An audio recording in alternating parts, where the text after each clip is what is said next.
I've recently discovered something incredible, and I wonder how I've lived this long without it. Uggani. If you haven't tried this South Indian dish yet, you've been missing out. It's simple, flavorful, and ridiculously satisfying.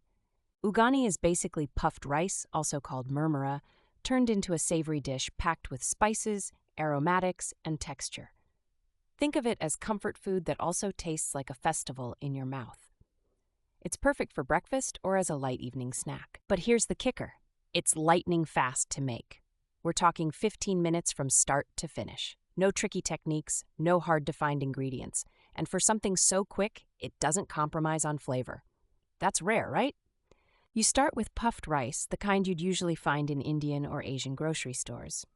Soak it in water for a couple of minutes and then squeeze out the excess. This is key because soggy, puffed rice is nobody's friend. Next, let's talk about flavor building.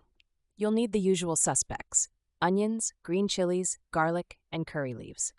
Toss these into a hot pan with some oil and let them sizzle. Your kitchen is going to smell amazing.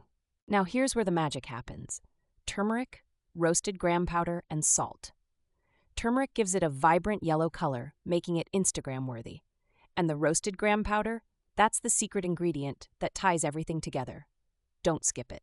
Mix in your puffed rice and stir it gently, ensuring every piece gets coated in that spicy, fragrant mixture. This is where it all comes together in one delicious, aromatic pan. Pro tip: squeeze some fresh lemon juice on top and garnish with chopped cilantro. That pop of freshness elevates the dish to a whole new level. Trust me on this, it's non-negotiable. The result? A slightly crisp, savory, tangy dish that feels nostalgic even if it's your first time eating it. And it's surprisingly light too. No heavy carbs to weigh you down, just pure comfort and flavor. Pain point alert: puffed rice can go stale quickly. Store it in an airtight container to keep it fresh. Nothing ruins Uggani faster than a base ingredient that's past its peak. Here's where Uggani really shines: versatility. Want to add peanuts or grated coconut? Go for it. Want to toss in some vegetables like carrots or peas? Do it. You honestly can't mess this up.